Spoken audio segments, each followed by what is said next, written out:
ಕನ್ನಡ ಚಿತ್ರರಂಗದಲ್ಲಿ ಹಾಸ್ಯ ಕಲಾವಿದನೆನಿಸಿಕೊಂಡಿರುವವರು ಮುಸುರಿ ಕೃಷ್ಣಮೂರ್ತಿ. ಇವರ ಹಾಸ್ಯಮಯ ನಟನೆ ಹೇಗೋ ಅದಕ್ಕೆ ತಕ್ಕಂತೆ ಅವರ ಹಾವಭಾವ ಮತ್ತು ಧ್ವನಿಯು ಅಷ್ಟೇ ಹಾಸ್ಯಮಯವಾಗಿತ್ತು. ಪ್ರೀತಿಯ ವೀಕ್ಷಕರಿಗೆ, ಅನನ್ಯ ಚಿತ್ರಗಳ ಮಾಹಿತಿಗೆ ನಿಮ್ಮೆಲ್ಲರಿಗೂ ಸ್ವಾಗತ. ಮುಸುರಿ ಕೃಷ್ಣಮೂರ್ತಿಯವರ ವಿಶೇಷ ಸಂಚಿಕೆಯನ್ನು ಪ್ರಾರಂಭಿಸೋಣ. ಮುಸುರಿ ಕೃಷ್ಣಮೂರ್ತಿಯವರು ಒಬ್ಬ ಭಾರತೀಯ ನಟ, ಚಲನಚಿತ್ರ ನಿರ್ದೇಶಕ, ನಿರ್ಮಾಪಕರಾಗಿ ಚಿತ್ರರಂಗದಲ್ಲಿ ಕೆಲಸ ನಿರ್ವಹಿಸಿದ್ದಾರೆ. ಅವರು ಹೆಚ್ಚಾಗಿ ಹಾಸ್ಯ ನಟ ಪಾತ್ರಗಳಿಗೆ ಹೆಸರುವಾಸಿಯಾಗಿದ್ದವರು. ಮುಸುರಿ ಕೃಷ್ಣಮೂರ್ತಿಯವರು ಮಾರ್ಚ್ 10, 1930 BS ವಿಶ್ವೇಶ್ವರಯ್ಯ ಮತ್ತು ಸುಬ್ಬಮ್ಮ ದಂಪತಿಗಳಿಗೆ ಜನಿಸಿದವರು. ಅವರ ತಂದೆ ಮೈಸೂರಿನ ಬೆಟ್ಟಪುರದಲ್ಲಿ ಜಮೀನ್ದಾರಾಗಿದ್ದರು. ಚಿಕ್ಕ ವಯಸ್ಸಿನಿಂದಲೇ ಮುಸುರಿರವರು ಹಾಡುಗಾರಿಕೆ ಮತ್ತು ನಟನೆಯತ್ತ ಆಕರ್ಷಿತರಾಗಿದ್ದರು. ಆಗಿನ ಕಾಲದ ಕರ್ನಾಟಕ ಗಾಯಕ ಮುಸುರಿ ಸುಬ್ರಹ್ಮಣ್ಯ ಅಯ್ಯರ್ ಮತ್ತು ಮೈಸೂರಿನ ಮಹಾರಾಜ ಕೃಷ್ಣರಾಜ ಒಡೆಯರ್ ಸಮ್ಮುಖದಲ್ಲಿ ಗಣೇಶ ಚತುರ್ಥಿ ಆಚರಣೆಯ ಸಂದರ್ಭದಲ್ಲಿ ಅವರು ತಮ್ಮ ಗಾಯನ ಪ್ರತಿಭೆಯನ್ನು ತೋರಿಸಿದ್ದರು. ಇವರ ಅಭಿನಯ ಹಾಗೂ ಗಾಯನದಿಂದ ಪ್ರಭಾವಿತರಾಗಿ ಮಹಾರಾಜರು ಅವರನ್ನು ಮುಸುರಿ ಸುಬ್ರಹ್ಮಣ್ಯ ಅಯ್ಯರ್ ಅವರಿಗೆ ಹೋಲಿಸಿ ನಂತರ ಕೃಷ್ಣಮೂರ್ತಿಯನ್ನು ಎಲ್ಲರಿಗೂ ಮುಸುರಿ ಕೃಷ್ಣಮೂರ್ತಿ ಎಂದು ಪ್ರಖ್ಯಾತರಾದರು. ಕೃಷ್ಣಮೂರ್ತಿರವರು 1943 ಕನ್ನಡ ಚಲನಚಿತ್ರ ವಾಣಿಯ ಮೂಲಕ ಚಿತ್ರರಂಗಕ್ಕೆ ಪಾದಾರ್ಪಣೆ ಮಾಡಿದರು. ಇದು ಪಂಡರೀಬಾಯಿ ಅವರ ಮೊದಲ ಚಿತ್ರವೂ ಆಗಿತ್ತು. ನಂತರ 10 ವರ್ಷಗಳ ಅವಧಿಯಲ್ಲಿ 1953 ಮಂಗಳಗೌರಿ, ಕನ್ಯಾದಾನ ಮತ್ತು ಕೋಕಿಲವಾಣಿ ಚಿತ್ರದಲ್ಲಿ ಕಾಣಿಸಿಕೊಂಡರು. ಇದು ಅವರನ್ನ ನಾಯಕ ನಟನಾಗಿ ಪಾದಾರ್ಪಣೆ ಮಾಡಿತು. ನಂತರ ಮುಸುರಿರವರು ಸುಪ್ರಸಿದ್ಧ ನಿರ್ದೇಶಕರೊಂದಿಗೆ ಕೆಲಸ ಮಾಡಿದರು.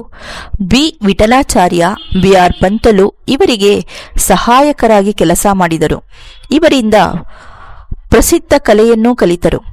1950 ಚಲನಚಿತ್ರ ನಿರ್ಮಾಣ ಕಡಿಮೆಯಾಗಿದ್ದರಿಂದ ಕೃಷ್ಣಮೂರ್ತಿರವರು ನಿಧಾನವಾಗಿ ರಂಗಭೂಮಿಗೆ ಪಾದಾರ್ಪಣೆ ಮಾಡಿದರು. ಆ ಕಾಲದಲ್ಲಿ ಸುಪ್ರಸಿದ್ಧವಾದ ಕೆ. ಹಿರಣ್ಣಯ್ಯ, ಸುಬ್ಬಯ್ಯ ನಾಯ್ಡು, ಗುಬ್ಬಿ ಕಂಪನಿ ಹಾಗೂ ಇನ್ನಿತರ ಪ್ರಮುಖ ತಂಡಗಳೊಂದಿಗೆ ಕೆಲಸ ಮಾಡಿದರು.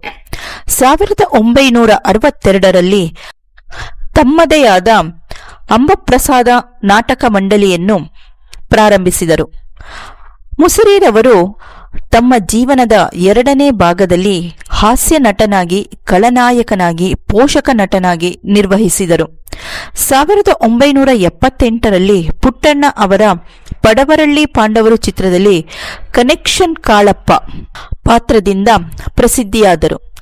ಇದಾದ ನಂತರ 1970 ಮತ್ತು 80 ದಶಕದಲ್ಲಿ ಧರ್ಮಸೆರೆ, ರಂಗನಾಯಕಿ, ಗುರು ಶಿಷ್ಯರು ಅಂತ, ನನ್ನ ದೇವರು, ವರನಟ ಡಾಕ್ಟರ್ ರಾಜ್ಕುಮಾರ್ ಅವರ ಜೊತೆ ಹಾಲು ಜೇನು, ಕವಿರತ್ನ ಕಾಳಿದಾಸ ಮುಂತಾದ ಚಿತ್ರಗಳಲ್ಲಿ ನಟಿಸಿ ಅತ್ಯಂತ ಬೇಡಿಕೆ ನಟರಲ್ಲಿ ಒಬ್ಬರಾದರು. 1981 ಅವರು ಯಶಸ್ವಿನಿ ಎಂಟರ್ಪ್ರೈಸಸ್ ಎಂಬ ಚಲನಚಿತ್ರ ನಿರ್ಮಾಣ ಕಂಪನಿಯನ್ನು ಪ್ರಾರಂಭಿಸಿದರು. ಅದರ ಅಡಿಯಲ್ಲಿ ಅವರು ನಂಬರ್ 5 ಎಕ್ಕ ಚಿತ್ರವನ್ನು ನಿರ್ಮಿಸಿದರು.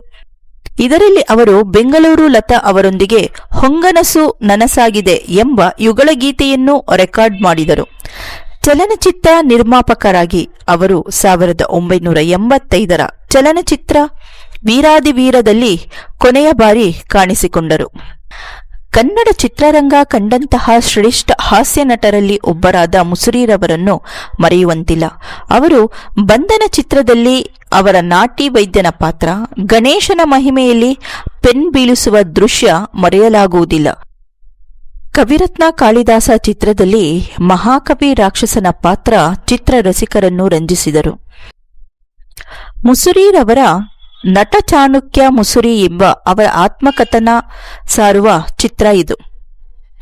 ಪ್ರಚಂಡಕುಳ್ಳ ಚಿತ್ರದಲ್ಲಿ ದ್ವಾರ್ಕಿ ಶಿವನ ದರ್ಶನ ಮಾಡಿಸುವಲ್ಲಿ ಯಶಸ್ವಿ ಮಾಡಿಸಿಕೊಡುವ ಪಾತ್ರ ಮರೆಯುವಂತಿಲ್ಲ. ಹೀಗೆಯೇ ಮುಸುರಿ ಕೃಷ್ಣಮೂರ್ತಿರವರು ತಮ್ಮ ಅದ್ಭುತ ನಟನೆಯಿಂದ ಎಲ್ಲರ ಮನಸ್ಸಿನಲ್ಲಿ ನೆಲೆಸಿದ್ದಾರೆ.